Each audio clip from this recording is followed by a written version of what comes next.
আল্লাহ বলে وراودته التي هو في بيتها عن نفسه وغلقت الأبواب وقالت هيت لك قال معاذ الله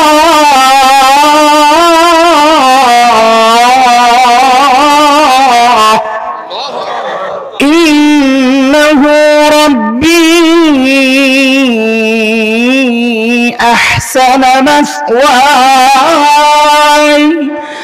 إنه لا يفلح الظالمون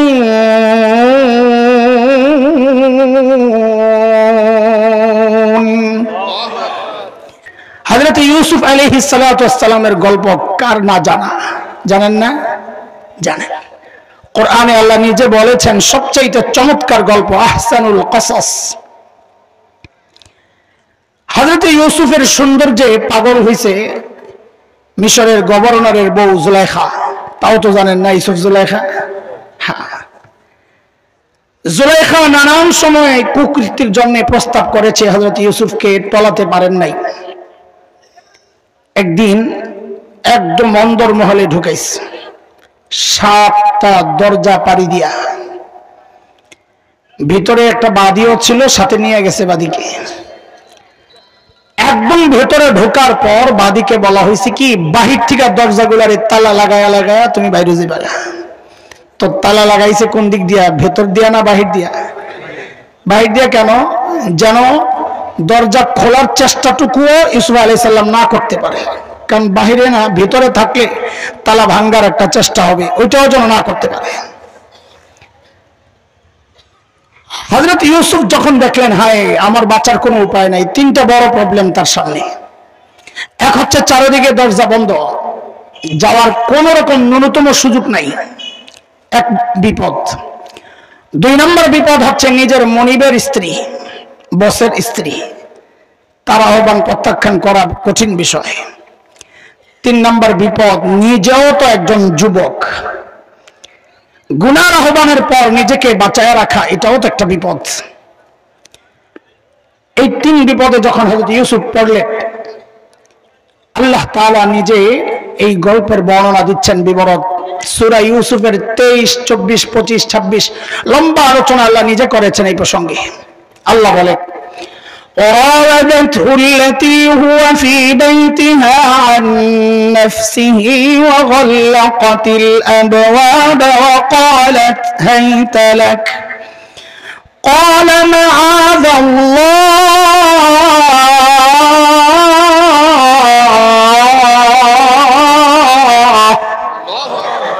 إنه ربي أحسن مثواي إنه لا يفلح الظالمون।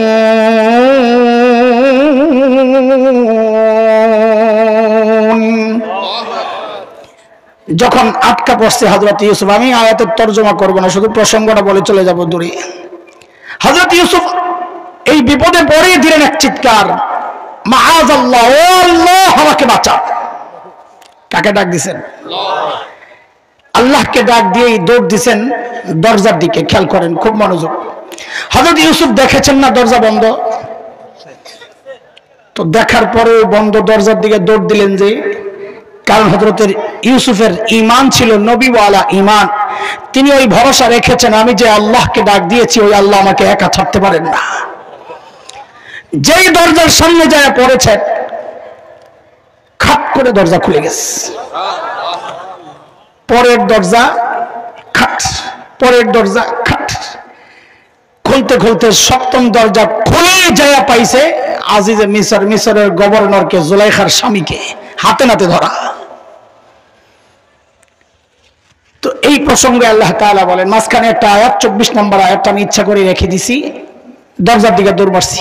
আল্লাহ বলেন واستبق الباب وقدت قميصه من دبر وألف يا سيدها لدى الباب قالت ما جزاء من أراد بأهلك سوء إلا أن يسجن أو عذاب أليم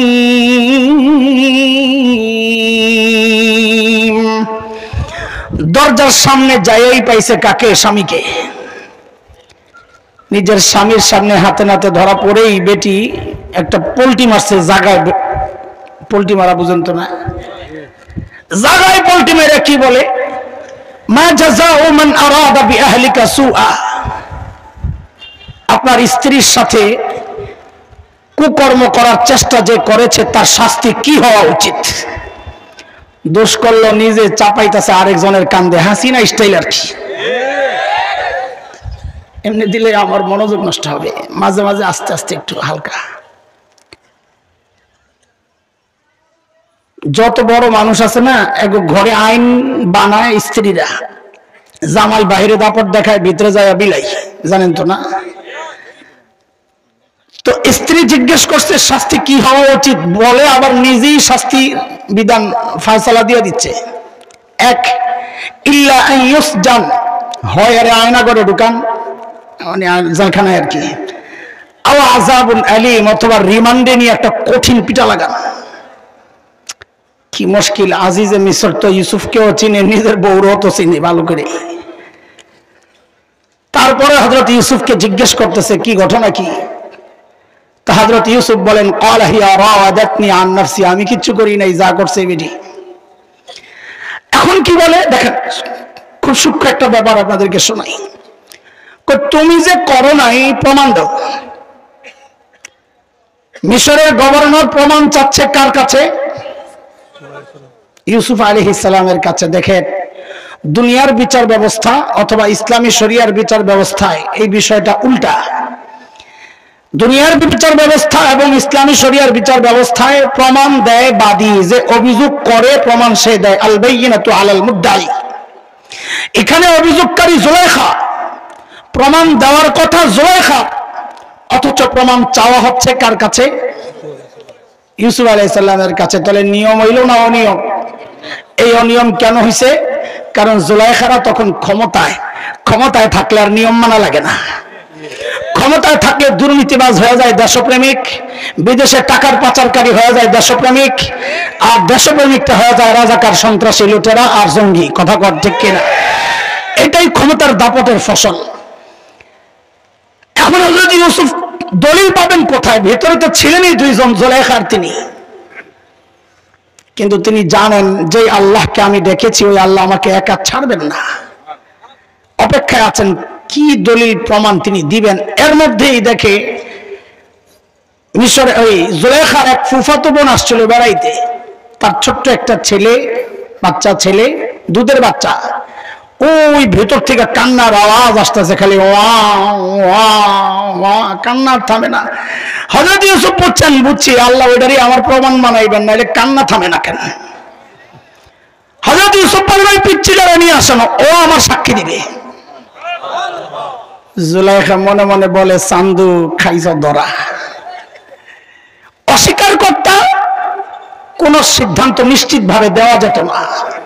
তুমিও অস্বীকার করো, আমিও অস্বীকার করতাম, জিনিসটা সংশয়ের মধ্যে পড়ে যেত।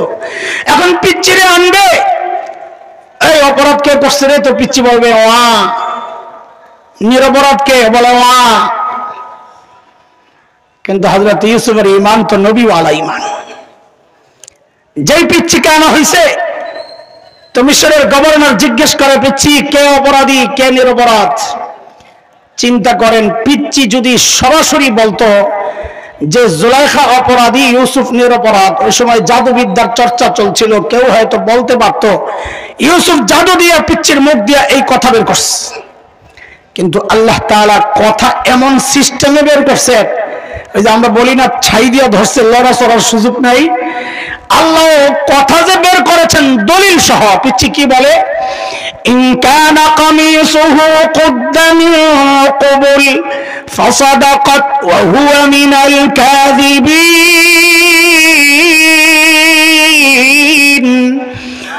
إن كان قميصه قد من دبر فكذبت وهو من الصادقين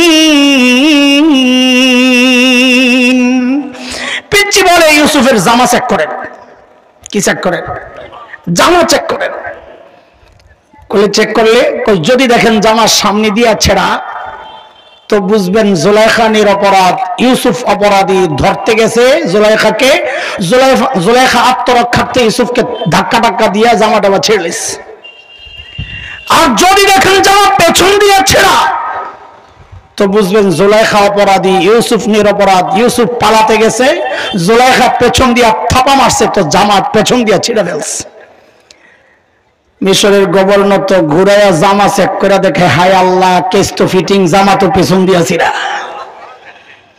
এখন কি বলে فلما رأى قميصه قد من دبر قال إنه من كيدكن إن كيدكن عظيم যারা পেছন দিয়ে ছেড়ে দেখাই মিশরের গভর্নর বলে জুলাইখা তোকে বেডিকে চক্রান্ত বড় মারাত্মক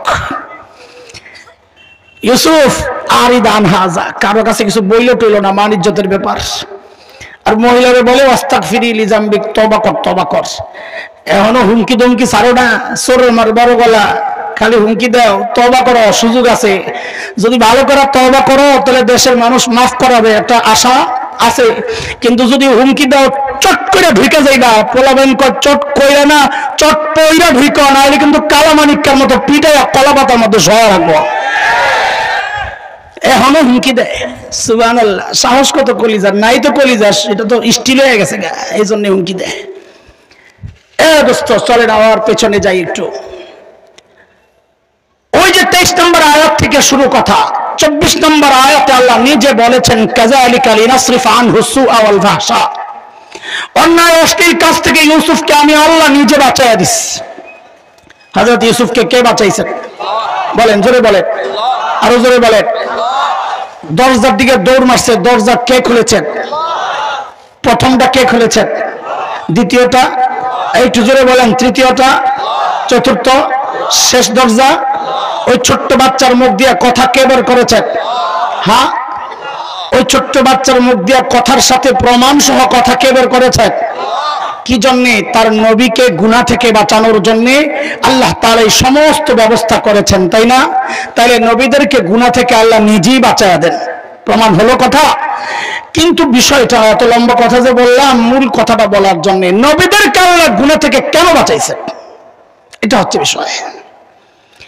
সমস্ত নবীকে আল্লাহ নিজে গুনাহ থেকে বাঁচায়া দিয়েছেন কেন কারণটা কি কারণ হচ্ছে সূরা হজ 75 নম্বর আয়াত ওই আয়াত আল্লাহ নিজে বলেন আল্লাহু ইস্তাফি মিনাল মালাইকাতি রাসূলান ওয়া মিনান নাস ইন্নাল্লাহা সামিউন বাসীর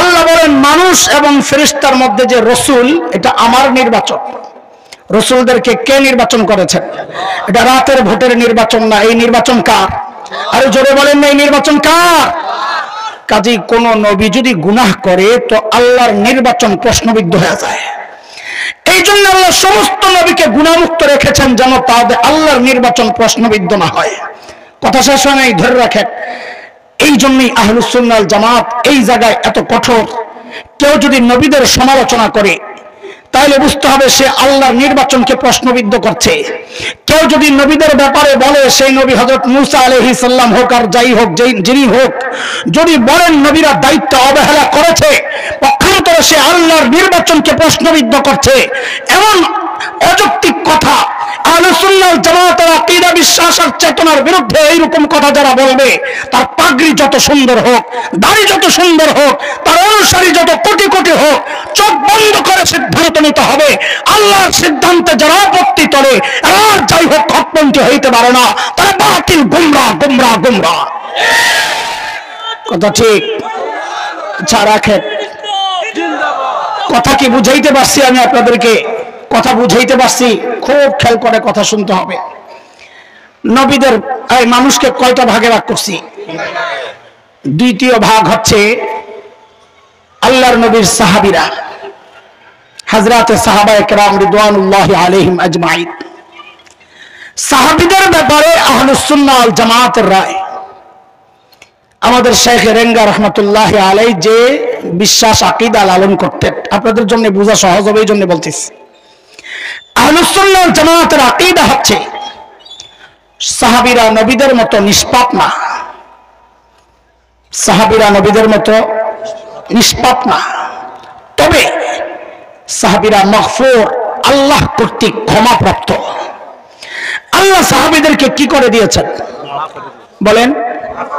বলে কেন মাফ করলেন? তারা তো কেউ কেউ দোষ পাওয়া গেছে, ইতিহাসে পড়ছি, হাদিসে পড়ছি। কারণ আল্লাহ দেখেছেন তাদের দিলগুলা ঠিক আছে, কিছু ভুল হয়ে গেল, দিল ঠিক ছিল, তা কয় কোনো সমস্যা ছিল না। এটা কেমনি বুঝছেন? তো আপনারা বুঝেন, নিজেরাই বুঝেন। কেউ যখন পড়ায় কাউকে, ফাইনাল পরীক্ষার সময় তিনি কি পরীক্ষা নেন না আরেকজন নেন? বলেন বলেন, আপনারা বুঝেন নাই আমার কথা? আমাদের মুরব্বী বড় হযরত একটা কিতাব পড়াইছেন, ফাইনাল পরীক্ষায় কি পরীক্ষা তিনি নিবেন না আরেকজন নিবেন? সাহাবীদের ব্যাপারে আল্লাহর বক্তব্য হচ্ছে, সাহাবীদেরকে পড়াইছেন তো আমাদের নবী আলাইহিস সালাতু ওয়াস সালাম, কিন্তু চূড়ান্ত ফাইনাল পরীক্ষা নিয়েছেন আল্লাহ নিজে, আর ওই পরীক্ষার ফলাফল আল্লাহ প্রকাশ করতেছেন, তারা পরীক্ষায় পাস। ভুল টুল যা হয়েছে আমি মাফ করে দিচ্ছি। কার কথা? আরে জোরে বলেন না, কার কথা? আল্লাহ বলেছেন সূরা হুজুরাত 3 নম্বর আয়াত, আল্লাহ বলেন ইন্নাল্লাযীনা ইয়াগুদ্দুনা আসওয়াতাহুম ইনদা রাসূলিল্লাহ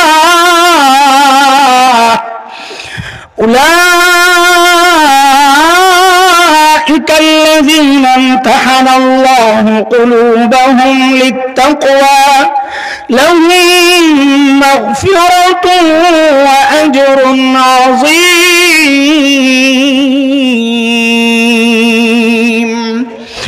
আল্লাহর কথা, সাহাবীদেরকে আমি মাফ করে দিছি। কাজেই কেউ যদি সাহাবীদের ব্যাপারে সমালোচনা করে, কেউ যদি সাহাবীদের দোষ তালাশ করে বের করার চেষ্টা করে, অথবা লিখনি এমন ভাবে সাজায় যে কেউ পড়লে অটোমেটিক সাহাবী বিদ্বেষী হয়ে যায়, তার ব্যাপারে সিদ্ধান্ত নিতে হবে এই মানুষও হকপন্থী হইতে পারে না, সে গুমরাহ পথভ্রষ্ট।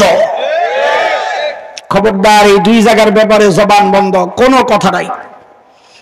তারা একটা জায়গা অতিক্রম করে চলে গেছেন, আল্লাহ স্বীকৃতি দিয়েছেন তাদেরকে। আমার আপনার ব্যাপারে তো আমার পাশের মানুষ স্বীকার করে না, আমি যে বুজুর্গ, আমি আপনি বুজুর্গ, পাশের মানুষ স্বীকার করে না। পীর সাহেবদের কাছে খবর নেন, বউ মুরিদ হয় না।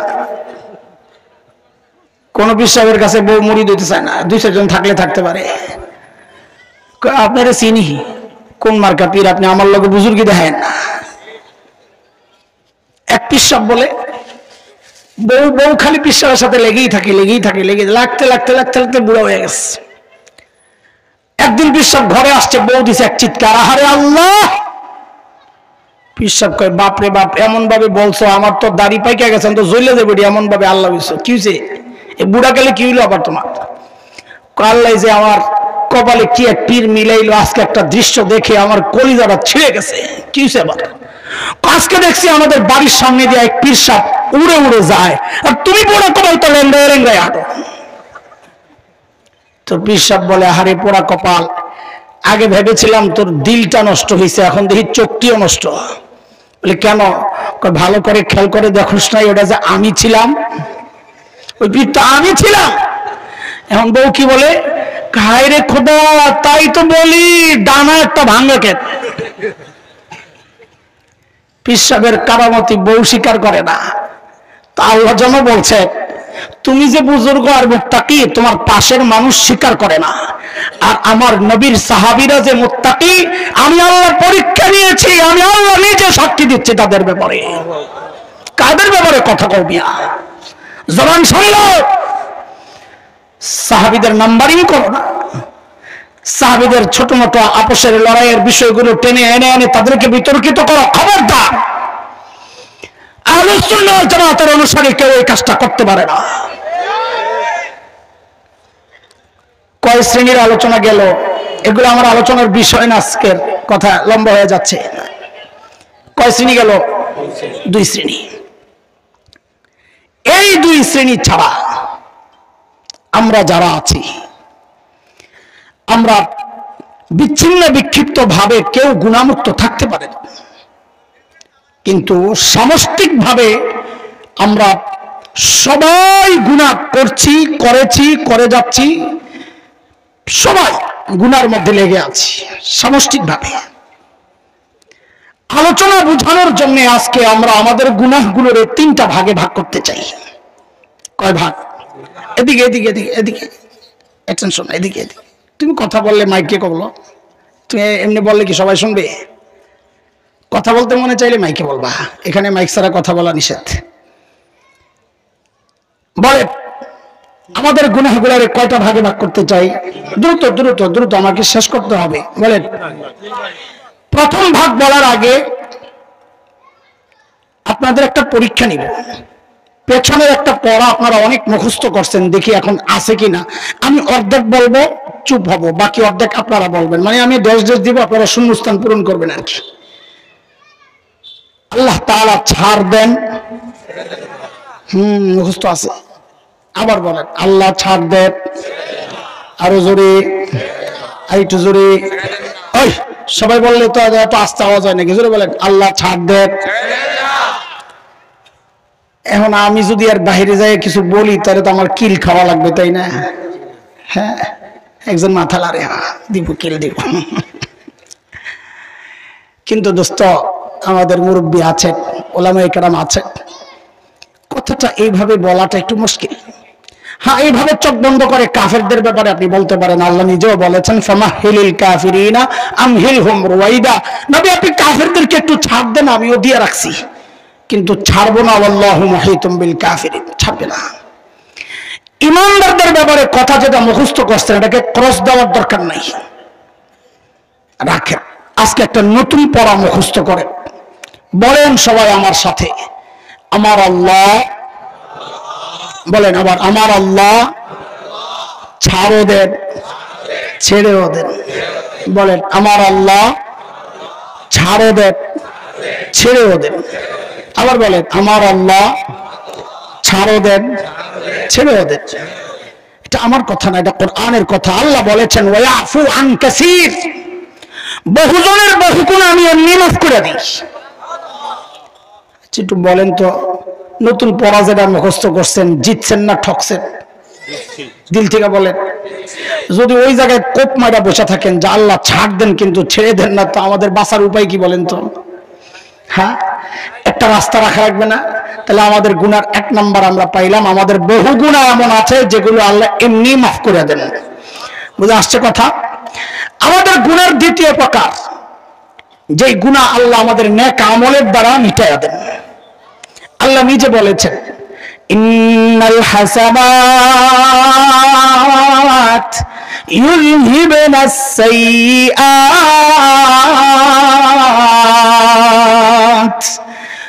বহু নেক আমল এমন আছে যেগুলো বহু গুনাহকে মিটাইয়া দেয়। যেমন একটা হাদিস আপনাদেরকে শোনাই।